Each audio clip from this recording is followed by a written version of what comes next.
from July 31st. Well, I think I mentioned this is the August meeting, not the July meeting, but we have the meeting minutes from July 31st to approve. Are there any changes or additions to the minutes as they were uh, distributed by Amelia? John, I'd move approval of minutes. Okay, Rick, thank you. Approval. So we have an approval of the minutes. Are there any other additions or changes?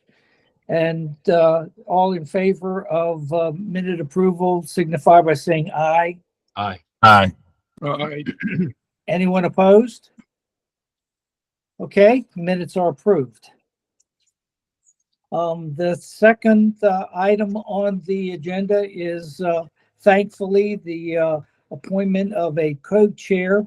We need to take a vote on that, and we're very happy to see we have two nominees to be the co-chair of this committee, Amber Hyde and Rick Weldon. I'll call for any nominees from the floor to be the co-chair of the Small Business Programs Committee. Okay, hearing the nominations closed, we have to move this to a vote as well. And maybe you wanna tell us how we do that? Yes, so we've done this polling before. I have sent out a poll. It should have popped up in your activities in the bottom right hand of your screen. If you don't mind opening that up and voting for both, either one or abstain. Actually, I have a question. Yes. We have both nominees speak first. Sure, we could have statements from the nominees. Rick, we'll start with you. You were the first one on the call today. Thanks, John.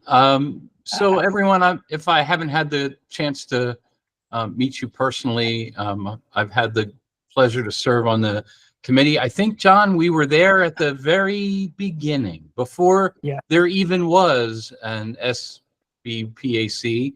There was a conversation in a subcommittee of a Senate committee where this picked up some steam. This idea gained traction with Senator Feldman and ended up becoming what it is now.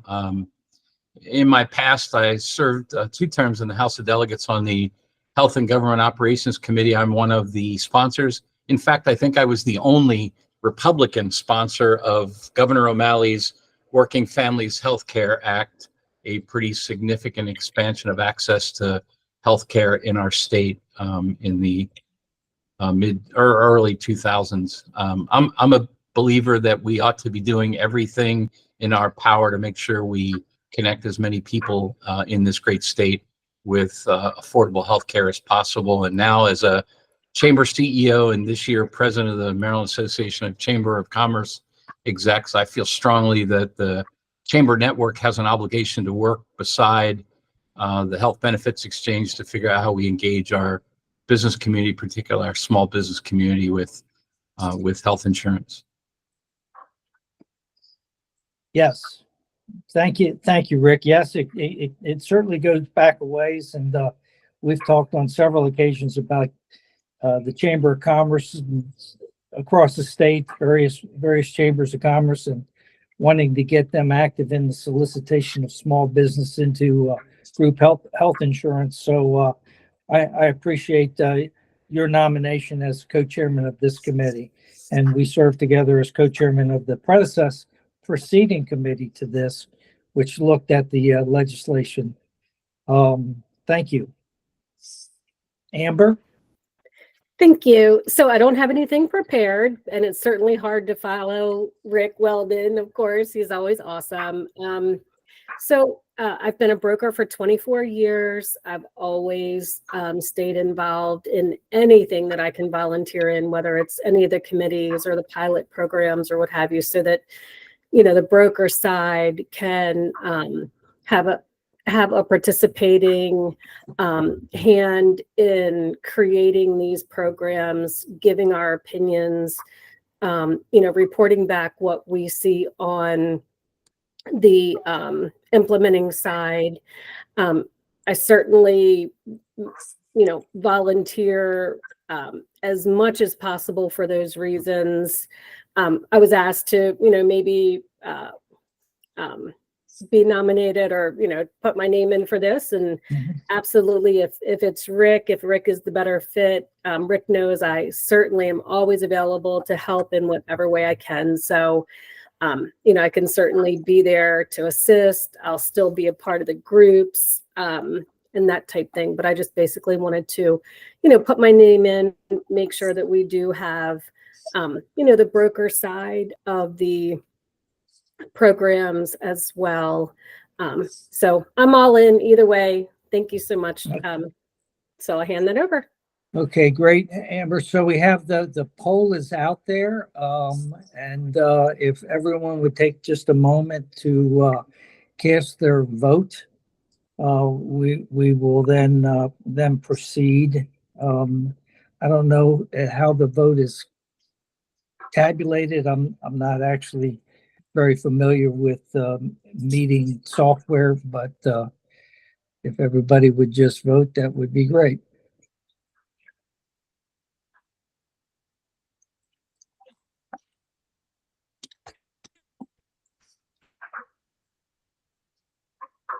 And to clarify, I don't think this is an either or, Amber. I wouldn't have agreed to do this if you hadn't also been on the ballot to serve for both of us to serve as co-chairs. Oh, maybe I misunderstood. Yeah, no, it's not a choice. You're stuck, I think. Yeah, I think so too. I think so well, too. we all work well together, so we're used to. Absolutely. I'll be going off as the co-chair here towards the end of the year, and having co-chairs is very helpful. We haven't had one. I haven't had a co-chair for a while, and we've made progress as we'll talk about today. But having both of you guys stepping up as co-chairs is excellent. So that if we've exercised that vote, we can move along to the next administrative item. We have about 25 members total, and we only got 6 votes so far in, and it was all 6 votes were to approve both Rick and Amber as co-chairs. Okay. I didn't see the vote come up on my screen.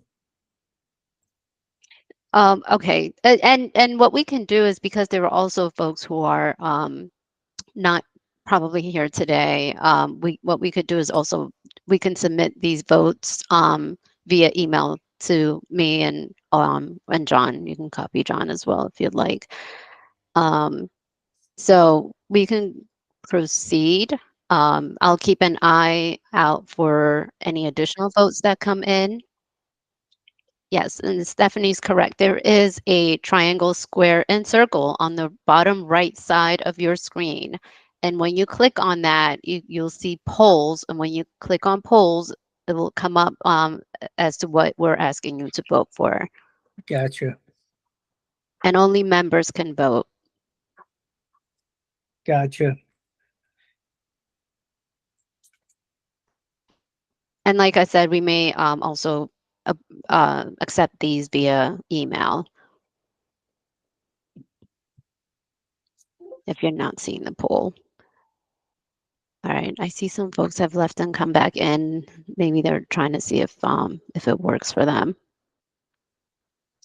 Okay, and while I'll leave that open, and then we can move on to the next item. Okay. So, attached with the agenda for today's meeting was a copy of the charter of the committee, and it seems like in the charter of this committee is not in concert with other committees at the exchange. So the term limits There's an amendment to the term limits proposed, that a member eligible to serve 2 consecutive terms of 2 years each, and then they must go off the committee for at least 1 year prior to renomination. Is there any discussion about this amendment to the charter?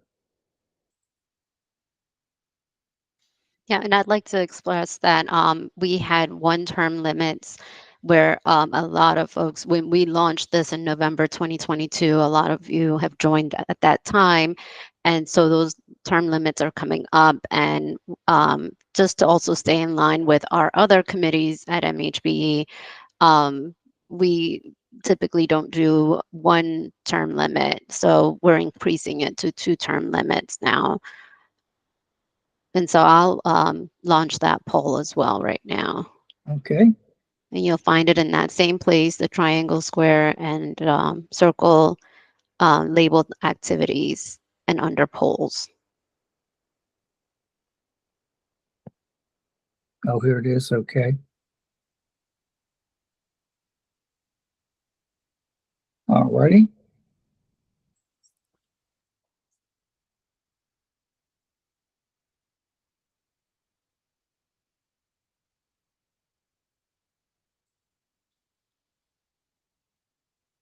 Give everybody a few minutes to record their votes on that.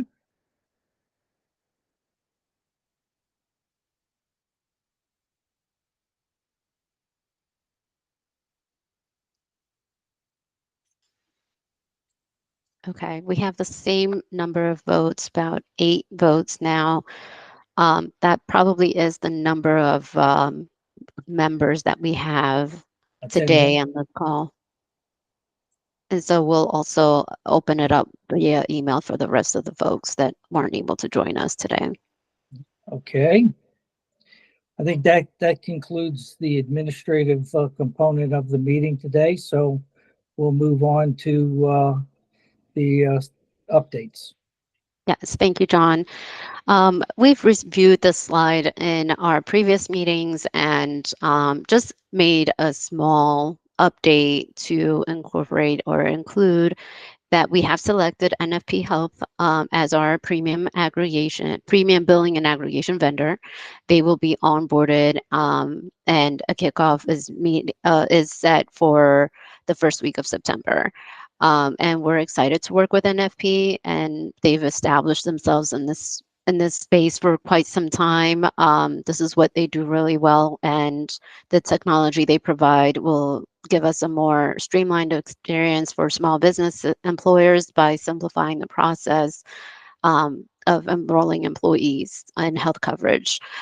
They will help us with aggregating premium payments, remitting payments to carriers, and so we look forward to working with them. And we do have NFP here on the call today to give us a brief introduction of themselves and the work that they'll be doing with us. So I will hand it off to Michael.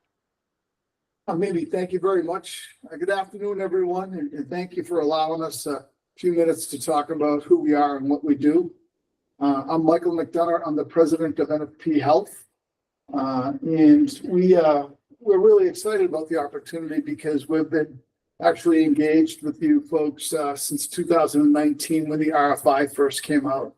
So we're pretty comfortable and confident that we understand what you're trying to accomplish.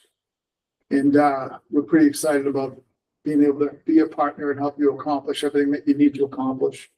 The interesting part about the project is that when the RFI came out, we're in a bunch of different states and we've become the premier vendor when it comes to premium billing. So when this came out, and I didn't allow any of the technical folks to be here because we would have all needed another cup of coffee, but they're very excited because what you're looking to accomplish, what you need to build is exactly what we do. So we're pretty excited about that. I'll go to the next slide, Mike. Mimi, can you go to the next slide? So Absolutely. there's I think that picture of me is around 5 years old. So I will take any youthful picture I could possibly get. when you meet me in person, you might say, I don't think that was the guy in the picture. Mr. Hurley beside me, that probably is a more accurate picture of him. So that's who we are. We have quite a large team, but we didn't want to take up too much time today and introduce everybody. But hopefully we will get the opportunity to meet with everyone. We'll certainly make ourselves available to talk to everybody. We're doing this in 5 states, running 7 exchanges. And so we are very familiar with these types of committees. We're very familiar with these types of discussions. And unfortunately, or fortunately, we're very familiar with the questions and concerns that you'll have. So please feel free to reach out whenever you want. I don't want to say I can guarantee, because whenever I say that, I have to take that back. But I'm pretty confident that whatever we run into in Maryland, we will have had experience with that somewhere else. Mindy, could you go to the next slide? So just a little bit about us. We're located right outside of Boston. We are a wholly owned subsidiary of NFP, which is the 4th largest broker in the country. Some people like to hear that, some people don't, especially the brokers on the phone call. But what does that really mean to this project? Not much. We're a wholly owned subsidiary. We run with total independence. We run with full autonomy. So when you show up, we're NFP Health. But it's important to let people know. Some states, some projects like to take advantage of the NFP network that we have available to us, and some don't. But in my experience, having been in the industry for 35 years, 24 of those years strictly in the public sector, dating back to 2006 when I was the project manager for healthcare reform in Massachusetts. Brokers are your lifeline to your project. So if you don't take the time to nurture those relationships and make sure that you're giving the brokers what they want, you'll find limited success. I hope that doesn't offend anybody. But we've been doing it for a long time. I've been doing it for a long time. NFP as a whole, NFP Health, we really focus on 2 things in the space. We don't try to be everything for everyone. We really focus on building small business exchanges, shop. And within shop, we really focus on our 3 core strengths, and that is premium billing, call centers, and reconciliation. I think a few of those make us very unique in the space, because you can't do premium billing and aggregation without making sure that you have an automated reconciliation process. So when we first started, we had to learn that the hard way, but I think that is certainly one of the strengths that we bring to the project. Our expertise it is in carrier relationships. Our expertise is building the whole EDI integration with carriers. We currently deal with over 3 dozen carriers across the country, and we move around $700 million in premiums annually.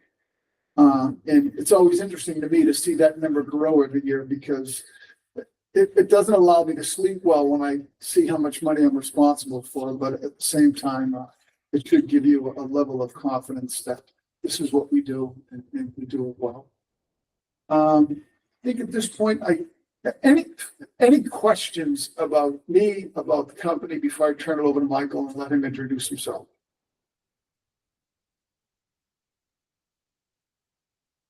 Amber. Hi, Amber. Hi there. Just a quick question. You mentioned that you are the largest broker firm, but how do you work with brokers? Do you offer like non-compete agreements and that type thing when a broker brings a group to the platform? So I'll answer it, then I'll maybe turn to Mindy. As far as NFP and a broker, that has nothing to do with the technology that we're bringing. So okay. So how do I say this? We're agnostic to that. But I only bring it up because when people see NFP Health, and then somebody will say, "Are you part of NFP?" And like in Massachusetts, we run the largest private exchange. We're the intermediary for all the carriers. We actually go by HSA insurance. And Amber, you'll appreciate this, because if I tell them that we're part of NFP, they won't want to do business with us. So, Right. so. That's what I was concerned Yeah. about. I thought if we advertise it this way, it may kind of deter brokers from Yeah. bringing clients to the exchange. So thank you. Yeah, and we don't advertise it that way, but I just wanted to give full disclosure. Okay. Yeah, so, and as far as what we do in Massachusetts with the largest private exchange, everything that you will be doing, we actually do as our own business as well. So we have two components of the company. We have the largest private exchange, and then we run all of these individual exchanges across the country. Wonderful. Thank you. Thank you. So I think I can stop talking for a few minutes. Oh, no, go ahead. No, yeah, we're gonna let Michael introduce himself. Good afternoon, everybody. My name is Michael Hurley. I'm the Vice President of Client Engagements, and my background is in project management. My entire career at NFPL has really been responsible for standing up our premium billing solution. And in my time here over the past 7 years, I've been responsible for leading 4 implementations of our premium billing solution across the country. And looks like we're displaying where we have our work across the country right now. So we have some work in Massachusetts, Rhode Island, DC, New Mexico, and California. And most recently now we'll be kicking off this project next week. We're excited to get down to Maryland and work with Mimi and the team. So like Michael mentioned, we are focused on primarily premium billing, reconciliation, EDR services, but we do have some other ancillary services that we do offer across the country as well. So I think I get to share a fun fact, and I know at least Mimi will laugh, but so when we look at the picture, I always am reminded of the fact that when we won California, it was a big project, and we sent Michael out to California, and he moved into California, he relocated, and he moved in on a Wednesday, and on Thursday, the state closed down because of COVID. So we shipped him out to California, and he had to live in an apartment for 2 years, and he got to see a lot of California, but he actually never made it into the California state office. So It was good to be on the same time zone as Ben, though. So I will say that was quite a benefit. so we're trying to see if Mimi will let him, if we can ship him down to Baltimore, but we'll see what. Yeah. So that's I think in a nutshell what we had to share with you and cover. I know I went through it probably a little faster, but I think Michael's going to walk us through maybe some of the finer points of how we're going to run the project. Yeah. So Mimi, you can move on to the next slide, please. So Mimi, you did mention what the project was based around. So it's really, we look at it as 2 sides of a coin. The state of Maryland is going to be responsible for building the front end enrollment portal, and we're going to be the nuts and bolts for the premium billing and aggregation behind the scenes. And so the 2 systems will integrate seamlessly and produce what we believe is going to be a world-class exchange for the residents and the small businesses in Maryland. So we have a couple of the finer points here of what we'll be responsible for: premium billing, premium collection, aggregating those and dispersing those to the appropriate carriers. We'll be managing the delinquency process on behalf of the exchange, and then also providing call center services for any folks that may have questions related to their enrollment or premium billing. And then we can move on to the next slide here. And this really is just intended to give you a lay of the land of way the project is structured from an organizational perspective. So we have individual teams working on specific areas. The names obviously aren't going to resonate with everybody. A lot of the resumes are going to be in the proposal that we submitted, but really what the point of this is that the average tenure on the team here is somewhere over 5 years. So you're getting an experienced team that's done this before. Every one of the members on the team has been part of these implementations before. So there's nobody essentially new that's coming off that hasn't been on the team. So we're really excited about the team that we bring, the product that we bring in, and working alongside Maryland to deliver what we call a world-class exchange. He terrifies world-class exchange. So I think that's all. Yeah. So that's it. Yeah, so hi, this is John Frank. Can you tell us your first venture in this regard was in Massachusetts, correct?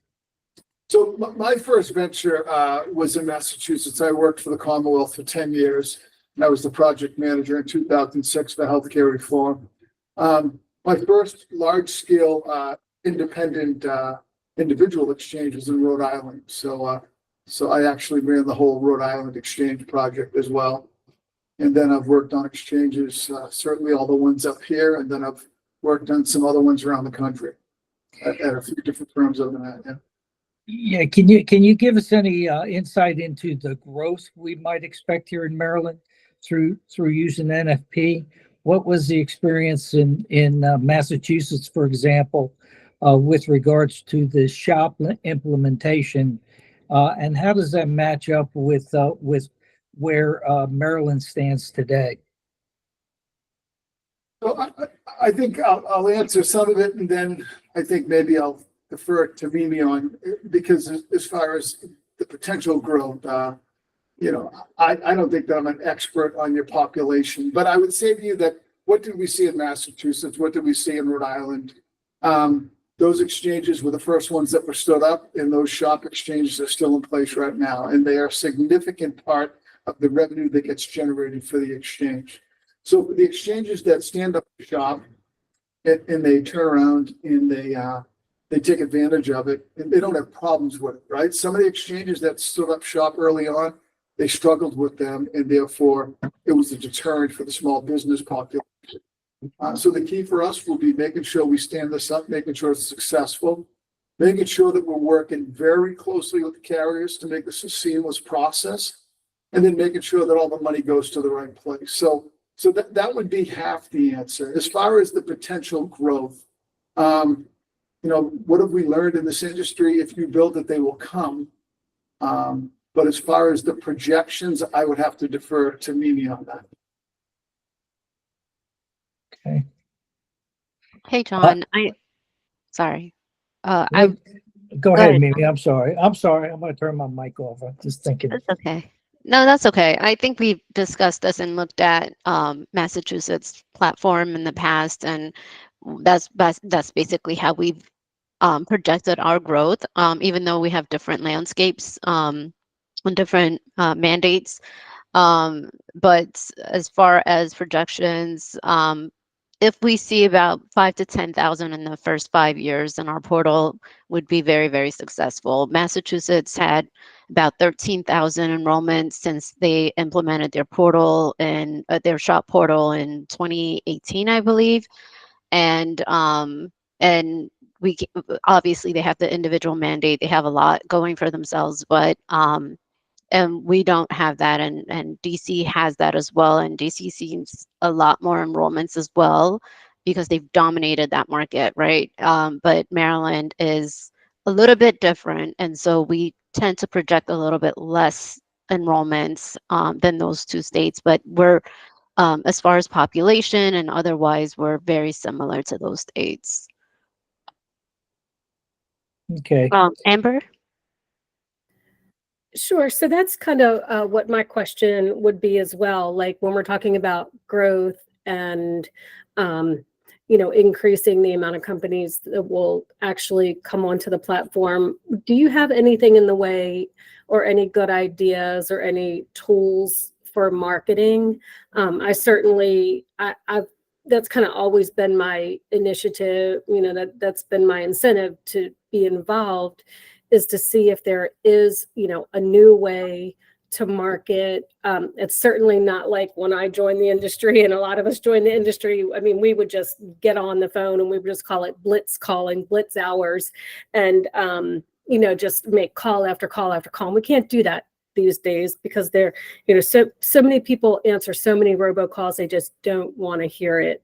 So do you have good marketing tools, marketing ideas, things that, new ways? I mean, even creating an app these days is like 40 grand, and the average broker just doesn't have that. So what would be your recommendation as far as, proven ways that you've seen growth that we could get involved in? I know I certainly will volunteer a lot of time and get behind that.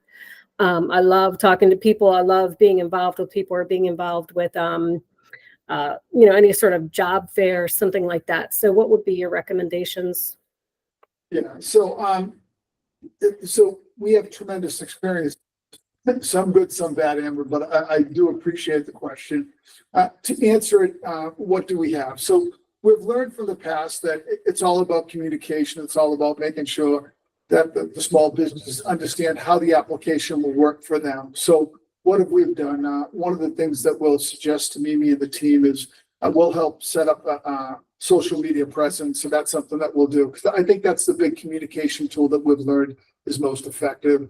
The second thing is the call center. When you have a dedicated call center available to this, I'm sort of mixed on the robocalls because, there's always, it's a percentage that are successful. Yeah, they're pretty terrible. Yeah, they are. California was very big on the robocalls, and we just flooded people, and they did get to a lot of folks, but folks that they got to more than like 5 times weren't too happy. But that's certainly an avenue. The other one is sort of just the marketing and communication. So we do have a tremendous amount of marketing material that we've used for each one of these states. So what we'll be able to bring is all of the stuff that we've already developed, all the stuff that the states have used. Let me just be very clear that I will not say what state it was. I will not have anybody else's name on it, but you will have the benefit of sort of what have we used and what have we found to be successful.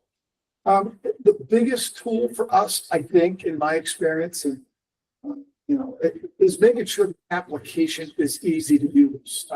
If the small business, if the employers, if folks can navigate through the system, and they have somebody that can call and answer the question accurately, then that's where you will continue to get repeat business. So that's I hate to say it, but the proof's in the pudding. Like you got to make sure that when you stand it up, it works, and they're not getting errors in their notices. They're not getting, multiple withdrawals from their bank account.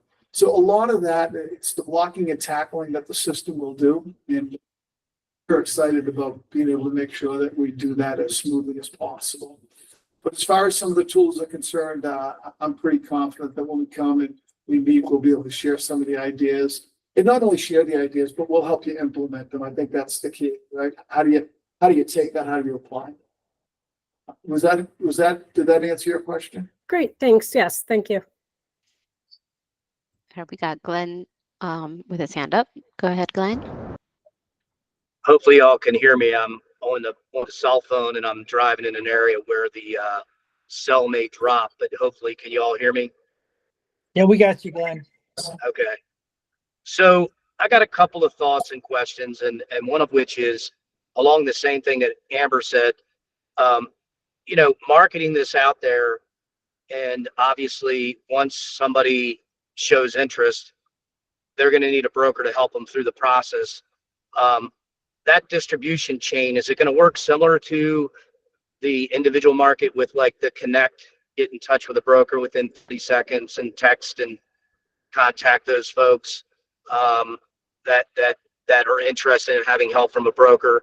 And then the second part of that question is, a concern for me is, people that are already currently clients and are currently under a small group policy, those folks may think that, okay, well, I'm going to get, some tax credits out of this for a couple of years. How do we prevent potential, what I would call churn? Churn meaning it's moving from one TPA off the exchange into the new TPA through the Maryland Health Connection small group portal, and making sure we try to protect those brokers. Meaning, of course, I can send out to all my clients that, there's this new, online Maryland Health Benefit Exchange portal. If you're interested, please make sure you contact us. But I just want to make sure that those brokers are protected, that have been servicing them. And I don't know if it's more of a mini question or maybe a part of what you experienced with other, exchanges through the state, where some of these brokers were still, protected with their block of business. Hi, I can answer that. Michael. And Glenn, we've discussed this in the past as well, and we don't intend to create some churn. We typically, we have our target audience, and we've discussed what the target audience are, where we especially do well in the under 5 lives within small groups. We know that we intend to stay in our lane with that, and we do not intend to create churning with the TPAs or brokers.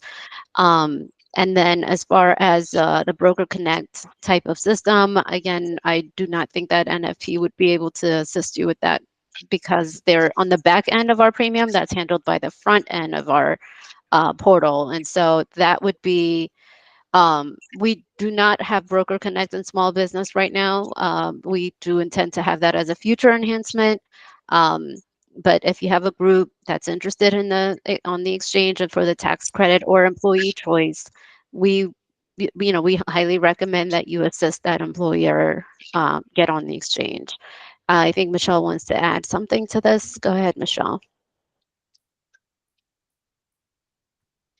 Thank you, Mimi. And I just want to reiterate the same, that the effort we're undertaking here is to provide better service for employers and their employees, and our brokers as well. So this is by no means an effort to usurp the role of the broker in the small business marketplace. We hope that it's another tool to be used by small brokers, as we have the Maryland Health Connection today for individual market. And we will continue, as Mimi said, to build upon. And as you recall, in the individual marketplace, we didn't always have Broker Connect. We didn't always have the things that we've built in for brokers. But you all know how much we value our brokers in the state of Maryland. And this is just another tool to make it easier for you and for employers to be able to utilize our service and get more people enrolled. Right. Just think of us as an alternative distribution channel. We're not, trying to take away any business from anyone. We're an alternative distribution channel. You can think of that for brokers and for carriers. But I would like to move on to our next slide. Thank you, NFP, for that great introduction and what you intend to do with us. And Glenn, I see your hand is still up. Did you have anything else to add? Okay, I see it's coming down. I was just going to say thanks for, just reiterating what I was making sure that it's more going to be a positive tool. And I agree with Amber in the sense that, brokers that want to get involved in anything for marketing or being involved. And if you do, I know that some individual brokers have been invited to tabletop presentations somewhere. And I would also volunteer to help out if something does show up in that matter. Thank you for that. Let me just make one more comment before we move on, Mimi. The NFP contract is really a back office operation. The exchange has been working for several years to pull the marketing, and Teresa Battaglia has done an outstanding job on the front end outreach to agencies of the state government to raise awareness of the targeted employers that we're actually looking to get new enrollments from. So the state will continue to handle, as I understand it, the front end operations of the program, with NFP operating the nuts and bolts on like indicated premium billing, reconciliation, and those sorts of things. John, it's Michael. Thank you for clarifying that. When I interpreted the question, it was what have we seen work in other exchanges when it comes to actually shop and premium billing. So I was just sharing the experiences and some of the best practices that we've seen, but by no means do I want to encroach on somebody else's responsibility.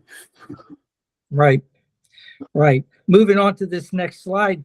I mean, the future of the program is up. These numbers don't represent much in terms of market domination, either by the carriers or by the number of covered lives. So that's why I was somewhat curious in terms of the level of growth you've seen using the system, experience in Massachusetts and maybe the other states.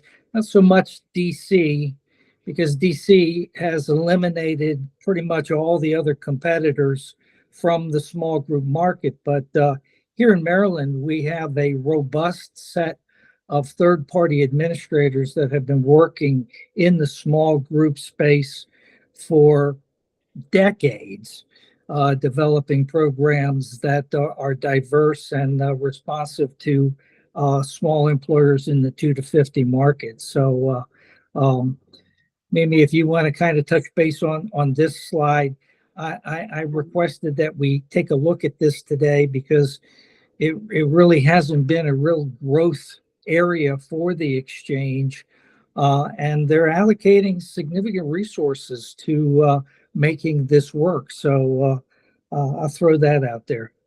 Yes, that's all very true, John. And thank you for that nice introduction of the slide. You pretty much said it all. We have our current numbers are 126 unique employers, with 3 of those groups enrolled in employee choice. Which is employee choice is the model where the employer can offer multiple carriers from 2 consecutive metal tiers. And so out of these 126 groups, we have about 640 covered lives. It's not much. We fluctuate anywhere between 630 to 700 throughout the year. And so we'd like to see this number go up. And this is also a nice segue from that previous discussion about projected numbers and all of that. So we hope this number would go up higher once we go live in 2025, fall of 2025. And on the right side of this screen here is just kind of the market share from each carrier. And CareFirst, obviously, just like Off Exchange, also has a large dominance of the Maryland small business market at 42%, and followed by Kaiser at 27%, United at 25%, and Aetna at 4%. And so this also sets up this slide to speak to the rate increases in 2025. We have about a 6.1% average rate change, with Aetna at 23 and 18% are the leading or the highest rate changes requested and approved by MIA. And we have the next slide where it shows Aetna's for their subsidiary companies with different rate changes for the different types of networks that they offer. And so these rates going up year after year, that's where some of our messaging to employers is to use that tax credit. If you're eligible for that tax credit, use that towards these annual increases so you can offset that cost a little bit. It may not be much, but if you see a 20% increase, you may be able to cover that with that tax credit. And then the next slide is just discussing that Aetna will be leaving the small group market. They made that announcement very recently. And yesterday, actually, we issued a memo to our broker community with this important announcement. And they're leaving the space April 1st, 2025. They're leaving both on and off exchange. And they have distributed a similar memo advising brokers and groups as to what they need to do for the upcoming exit of the marketplace. And so this chart just kind of shows that if you're a small business and you have a traditional small group plan with Aetna on or off exchange, well, actually specifically to on exchange through MHC for small business, if your effective date is at any point in 2024, you may renew or buy a new plan with Aetna. And if your effective date is 1/1, 2/1, or 3/1 in 2025, your plan may renew for one more year. And then at that renewal for 2026, that group will not be able to renew. And so all groups will be able to enroll in a new plan with Aetna for February 15th is the deadline, February 15th, 2025 for March 1st effective date. And finally, groups with an April 1st effective date, April 1st, 2025 effective date are not able to renew or request a new policy with Aetna. And so that would conclude their offboarding from MHC for small business. As you showed in the as you've seen in the previous slide, they have about 27 covered lives. So it's a small impact, but we want to handle, every group delicately so that they're not confused about why their plan is ending or why they're being changed to, or why their plan is just not renewing. And it is a bit challenging for us at MHBE because we're still using the direct to carrier process, and we don't have that new portal up and standing up at that point from the time from now until 4/1/2025.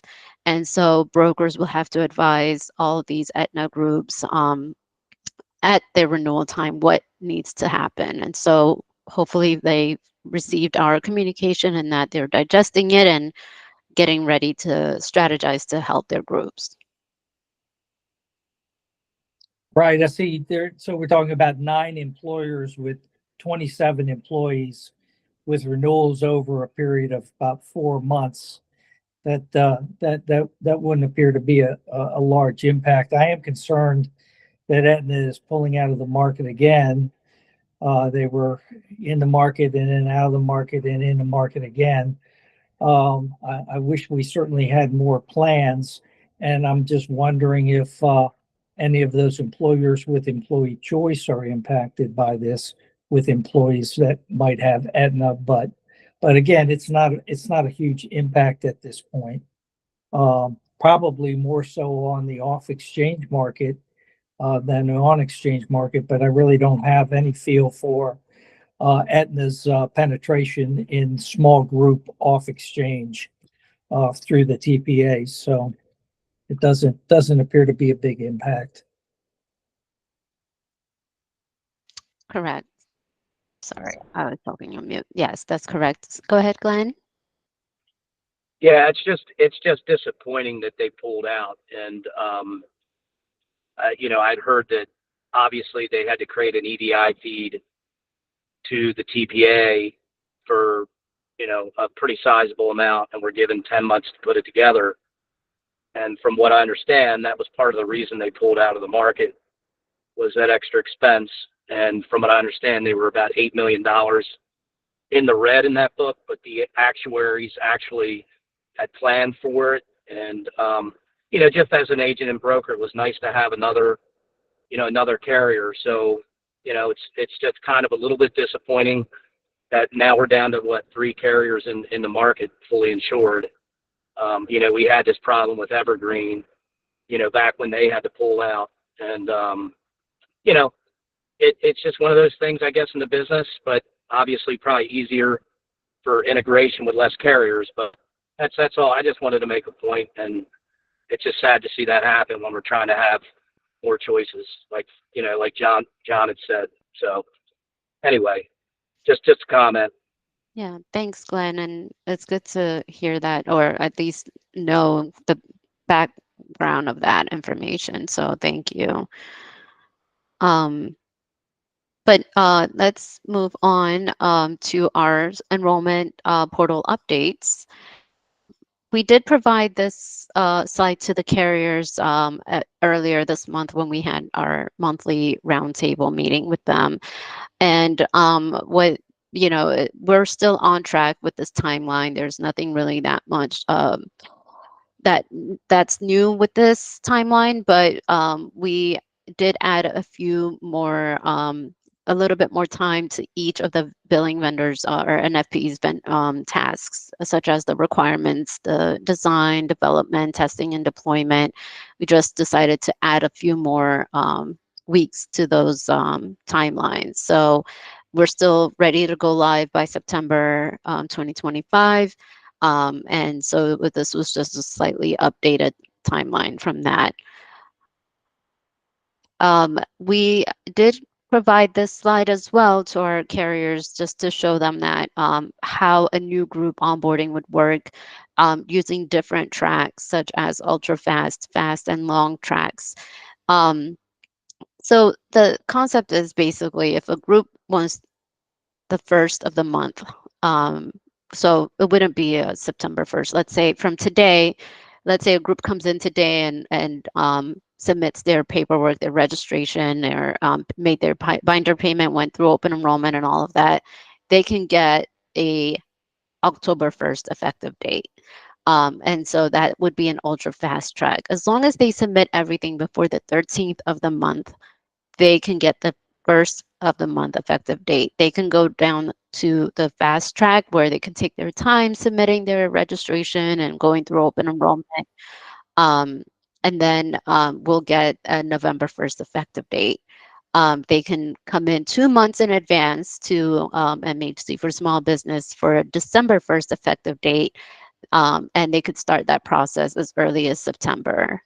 So those are the different tracks. Go ahead, Amber. Yes, question. So it seems to me that Care First is the only carrier that really has those hard line deadlines.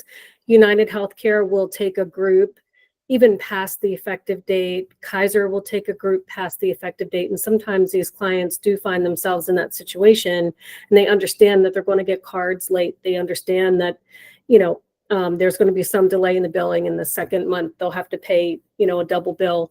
Is there any room to not have these hard dates? I mean, I know you don't want to give brokers like willy-nilly, because a lot of times we do, that we do take those a little bit too far sometimes. But sometimes we do have that exceptional client who has that, exceptional circumstance, and us as brokers, I mean, we just run on full force trying to get them, trying to accommodate that. So is there any room at all for any of the other carriers other than Care First to be able to get the approval letter? A lot of us are more than willing to load the information quickly ourselves. So just a question, just a thought. Thanks for that question, Amber.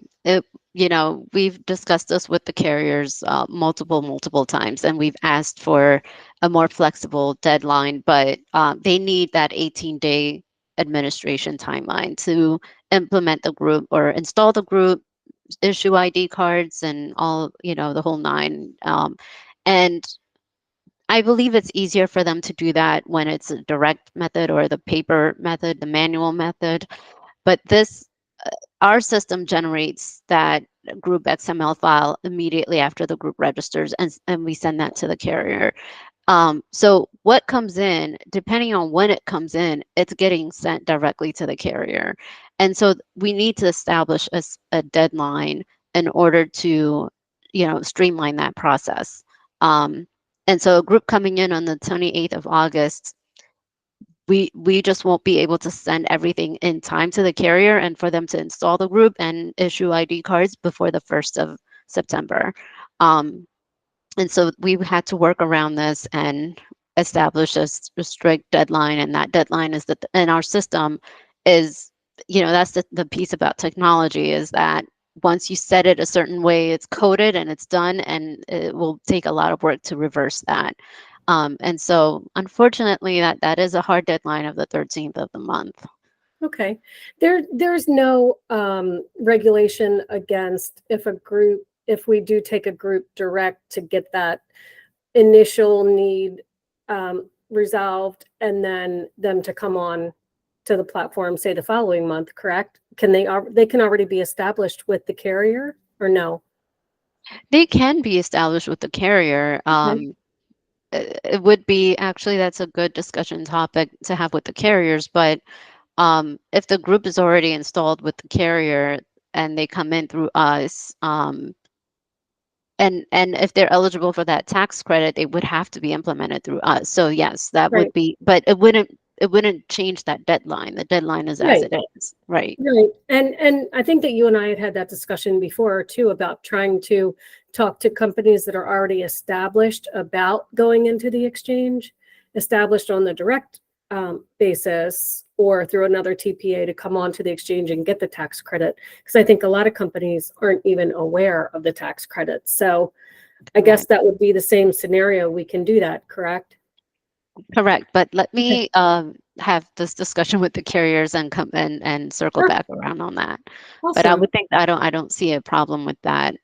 If the carriers are on the call and would like to address this, that would be fine with us too.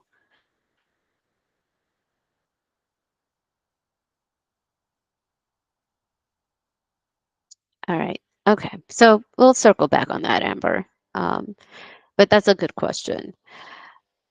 So our internal testing is underway. IT was testing the employer experience and then allowed us from the plan management team to test and provide our comments. In the next few months, I will be reaching out to brokers and employers, a select few, to conduct testing of the portal. We'd like feedback from brokers as well as our employer groups to see if our system is easy to use and everything we've discussed earlier, and making sure that it's, you know, user friendly. We did talk about this 13th of the month deadline, which is the standard deadline that's been set now, and will be added to our training materials and our employer guides. So we're, you know, we're going to use that going forward. Um, Discussion, any questions about anything we've discussed so far? Any other questions that may be outstanding for NFP? They're still on the call. Or any other comments? So just a current question on the current employers through the exchange. There will be a strategy to walk them into the new program effective at the very beginning. After it's been, will they be done at renewal? Is there any transition plan in place? Yes, yes, there is. And I was going to include that in this slide deck, but I thought it might be a lot too much information. But yes, we do have a migration plan, and groups are going to be migrated to the portal at their renewal. And so, yes, we have some communication that's being developed to in anticipation of that migration, and to walk the groups through each process that they would need to take to renew into the new portal. Glenn? So I have a question about Maryland continuation. So if they're going to be administering, and I apologize if that was discussed because I joined late, but so once that transition takes place, the employee is terminated. All of that's going to be handled from the back room of this entity, the TPA, and they're going to be the ones notifying the former employee, and then sending them notification of their rights and their notification of continuing on the group policy through the extended period of 18 months, or how is that going to work? Glenn, it's NFP is not handling the COBRA administration. MHBE is actually building through that portal, the employers portal and employees portal, the COBRA or state continuation process. So the employer will actually, and the broker hand in hand, would work to enroll or determine the eligibility of the employee for COBRA or state continuation, and then the employee will be able to enroll themselves into COBRA if they choose to do so. And based on the last meeting's feedback that came in from last meeting, we did decide to do a different design to inform the employee that there are cheaper options on the individual marketplace. And so that pop-up disclaimer will show up in that employee's account.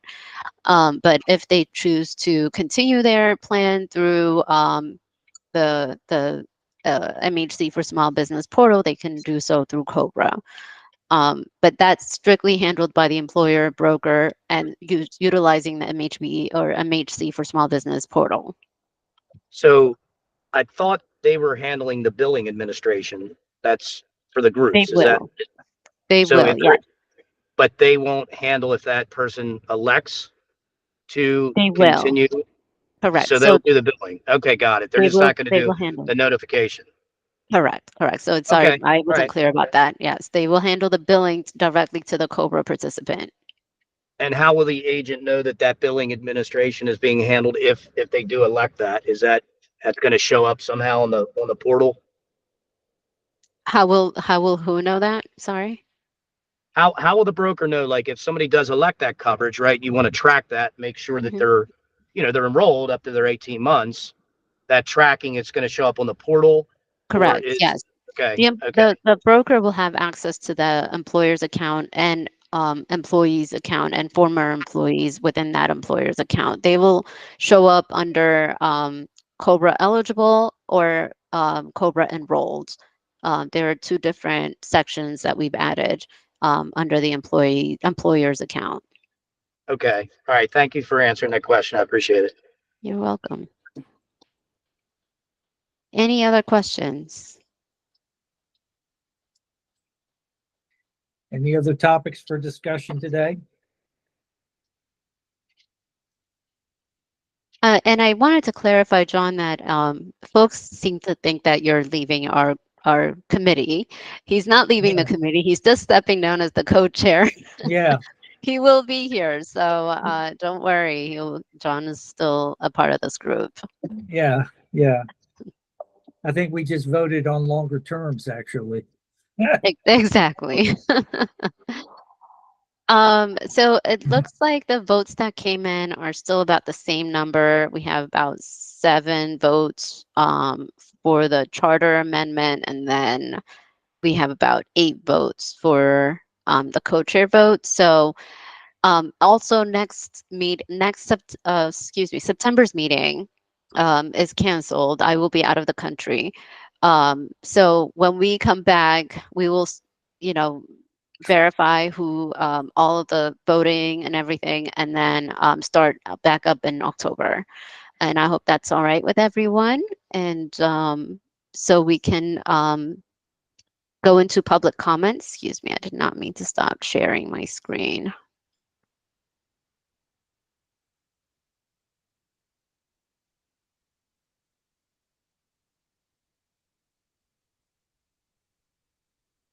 All right, any public comments?